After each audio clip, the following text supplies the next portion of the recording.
नमस्कार, मैं कमलेश कबीर आपका एक बार फिर स्वागत करता हूं इस नए एपिसोड में। आज के इस एपिसोड में हम बात करेंगे मीडिया ग्रुप की।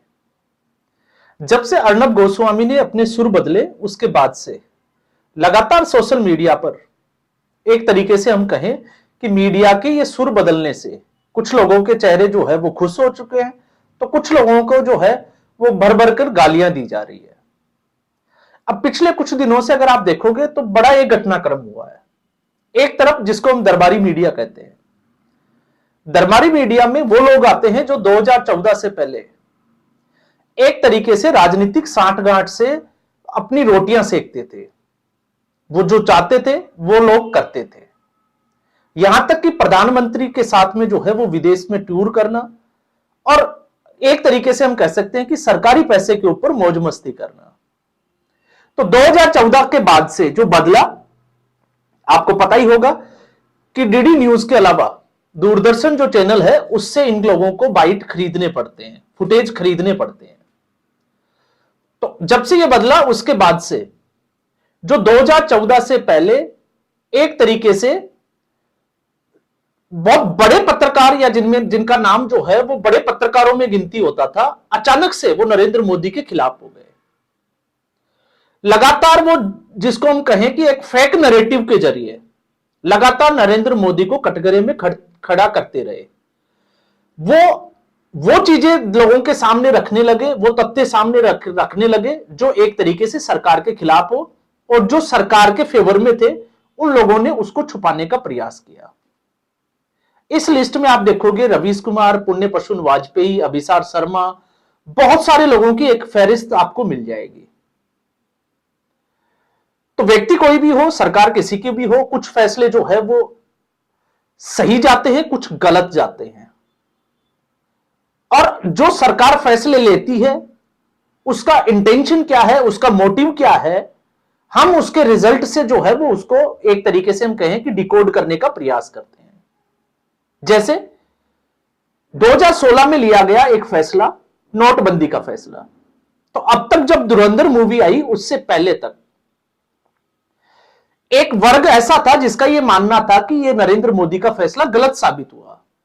लेकिन जब धुरंधर मूवी आई तो उसके बाद से उन लोगों की सोच बदल गई, जिसमें खनानी ब्रदर्स को दिखाया गया किस तरीके से जाली नोट तैयार किए गए।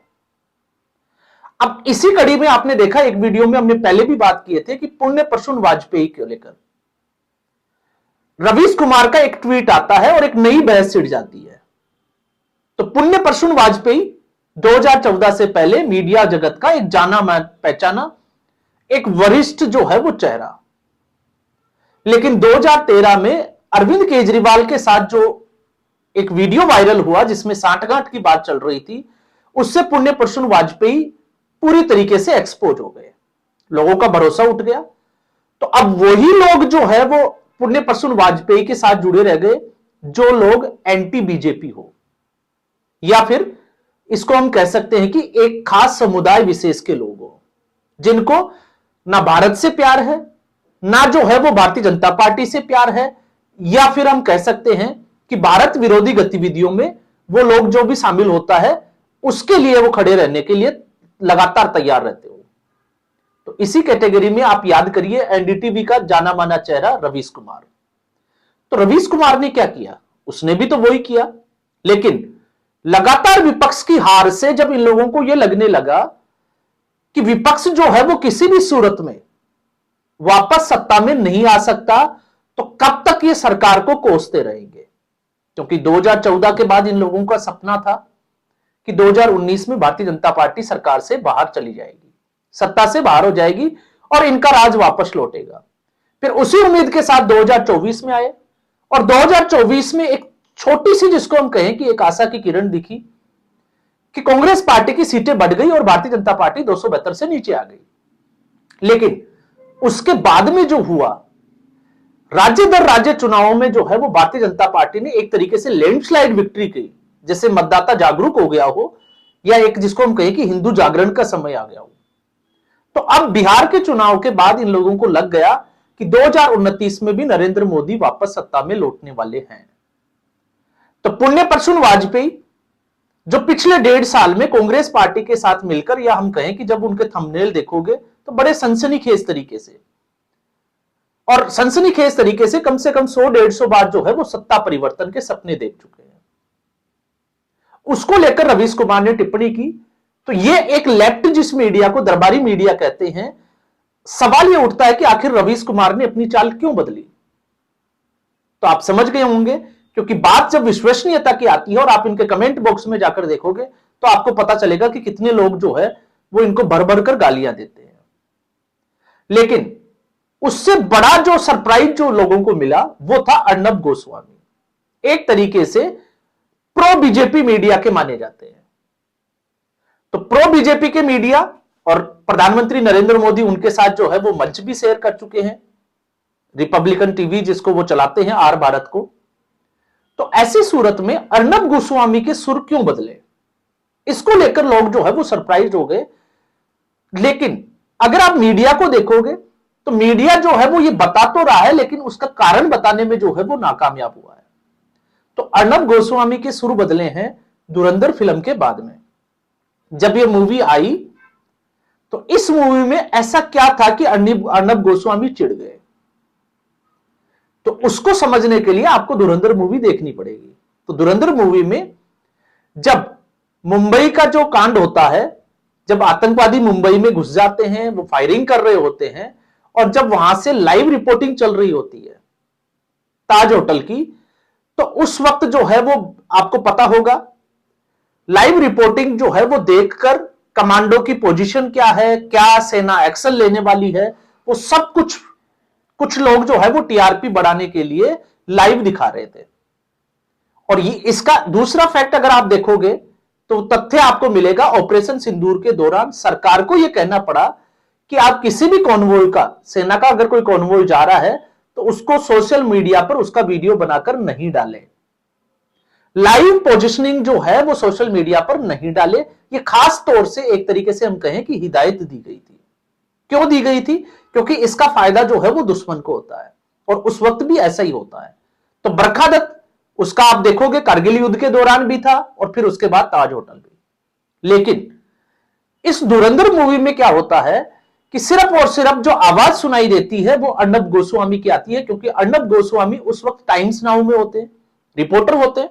अब उन्होंने खुद ये फैसला लिया, या आप देखोगे कि ये न्यूज चैनल का फैसला था, क्योंकि टीआरपी बढ़ाने के लिए ये लोग कुछ भी कर सकते हैं। एटलीस्ट अगर बाढ़ आ रखी है और कहीं पानी इकट्ठा है तो वो सूखे में खड़े रहकर बजाय जो है वो पानी में उतरकर रिपोर्टिंग करते हैं। आप सब लोगों ने देखा है कि मीडिया का स्तर जो है वो किस तरीके का है। तो इस जो वॉइस जो अर्नब गोस्वामी की सुनाई देती है, इससे चिड़े हुए हैं, क्योंकि इससे अर्नब गोस्वामी की जो छवि है उसको डेंट पहुंचा है, एक गद्दार छवि जिसको हम कह सकते हैं।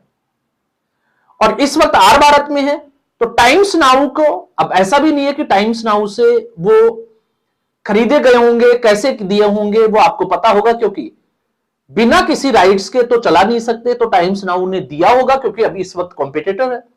तो ऐसी, इसीलिए अर्नब गोस्वामी को अगर आपको समझना है कि वो चिड़े क्यों है, तो इसका कारण जो है वो धुरंधर मूवी है, और धुरंधर मूवी के बाद से ही अर्नब गोस्वामी के सुर बदले हैं, वरना पहले वो कांग्रेस पार्टी के ऊपर हमलावर थे। दूसरा जो है वो आ रहा है आनंद रंगनाथन को लेकर, जो एक तरीके से राइट विंग के माने जाते हैं, लेकिन लगातार वो सरकार से कुछ ऐसे सवाल पूछते हैं, और वो अगर आप देखोगे उनके सवालों को तो मुझे लगता है कि वो सवाल जो है वो बिल्कुल भी गलत नहीं है। लेकिन जिस तरीके से एक मतदाता, एक लोगों की जो मानसिकता होती है, अब जब मैं ये शब्द कहता हूं तो मैं इसलिए कह रहा हूं, जैसे मान लीजिए आप हो सकते हैं या मैं हो सकता हूं, अगर हम मतदान करते हैं तो हम किसी पार्टी को अपना मत देते हैं, तो इसका मतलब हमारी विचारधारा उसके साथ मैच करती है। तो पत्रकारों को भी वोट देने का अधिकार होता है, वो भी वोट देते हैं। तो वोट देते वक्त वो सोचते हैं किस पार्टी को देना है, तो आप मानकर चलिए कि जिस पार्टी को वो वोट कर रहे हैं उसका झुकाव उस तरफ होगा, क्योंकि वो उसकी विचारधारा से मेल खाता है। तो ऐसी स्थिति में हर पत्रकार जो है, अगर आप देखोगे इस नजरिए से, तो आपको समझ में आएगा कि ऐसा क्यों होता है कि कुछ जो है वो दूर एक मोदी विरोधी और कुछ जो है वो दूर कांग्रेस विरोधी होते हैं। लेकिन मीडिया का धर्म यह होता है कि सही को सही कहना और गलत को गलत दिखाना।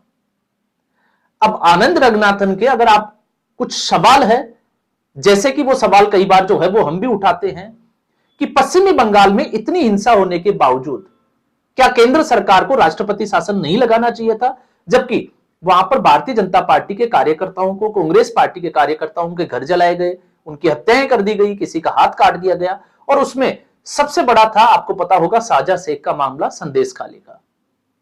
ईडी के जो अधिकारी थे उनके ऊपर पथराव किया गया, लेकिन एक्शन क्या हुआ? कुछ नहीं। इसके बाद में कुछ ऐसे फैसले, जैसे इस वक्त अजीत पवार जो है वो केंद्र सरकार के ऊपर, भारतीय जनता पार्टी के ऊपर निशाना साध रहे हैं।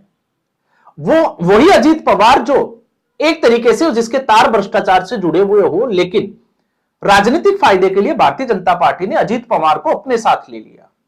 तो सवाल तो खड़े होंगे, क्योंकि शरद पवार जो है, आप उसके खिलाफ हमला बोल रहे हो, अजीत पवार आपके साथ खड़ा है, जिसके ऊपर आप आरोप लगाते थे 70,000 करोड़ के।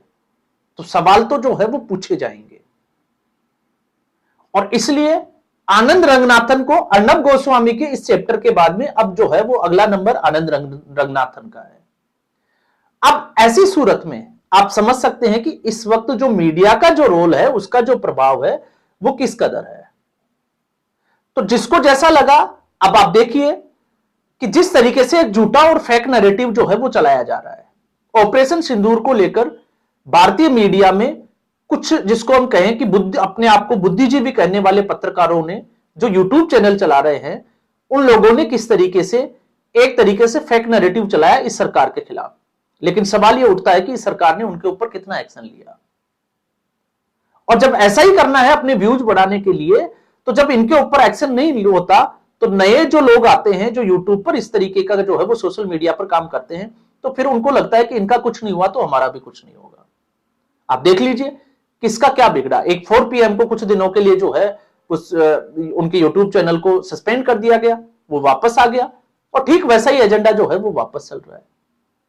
और फिर इसके साथ में जैसे हम कह सकते हैं कि कैलाश विजयवर्गीय, अब कैलाश विजयवर्गीय का मामला इसलिए उछला क्योंकि अरविंद जो पत्रकार थे, एक तरीके से जो है वो निडर पत्रकार माने जाते हैं, लेकिन कैलाश विजयवर्गीय ने जिस तरीके से घंटा शब्द का इस्तेमाल किया, फोकट मीडिया कहा, उसके बाद सुर्खियों में आया। तो सवाल यह उठता है कि नरेंद्र मोदी के ऊपर जब गौतम अडानी के साथ मिले होने का, उनके दोस्त होने का आरोप लगता है, और वो चैनल का पत्रकार कैलाश विजयवर्गीय से सवाल पूछता है, और कैलाश विजयवर्गीय इस भाषा में, जिसको हम कहें कि एक संवेदनशील मुद्दे में असंवेदनशीलता दिखाए, तो फिर सवाल यह उठता है कि कैलाश विजयवर्गीय जैसे लोगों के ऊपर एक्शन कब होगा। तो एक वर्ग जो लगातार कांग्रेस पार्टी के द्वारा पालित और पोषित था, जिसका 2014 के बाद से लगातार वो ये सपने देख रहा था कि इस बार नहीं तो अगली बार जो है वो कांग्रेस पार्टी सत्ता में आएगी, अब उसको दिखने लगा है राहुल गांधी की जो कांग्रेस बनी है उसकी कार्यशैली से कि ये आने वाले कुछ सालों तक, लगभग 15 से 20 साल तक सत्ता में नहीं लौटने वाली। क्यों नहीं लौटने वाली? क्योंकि जब ये ग्राउंड रिपोर्टिंग करते हैं तो इनको अंदाजा लगता है कि संगठन स्तर पर कांग्रेस पार्टी के पास कुछ भी नहीं है। तो ये लोग जो है किस तरीके से सुर बदलने लगे हैं ये आपको पता ही चल गया होगा। और दूसरी तरफ कुछ लोग एक्सपोज हुए, अर्नब गोस्वामी जैसे, और आप देखोगे उस बाइट में तो अर्नब गोस्वामी की आवाज आती है, और उसके बाद से ही सुर बदले हैं, और एक्चुअल जो है वो कारण भी यही है। तो आज के इस एपिसोड में बस इतना ही। उम्मीद करूंगा वीडियो एपिसोड आपको पसंद आया होगा। वीडियो को लाइक करें, शेयर करें, चैनल जरूर सब्सक्राइब करें। धन्यवाद।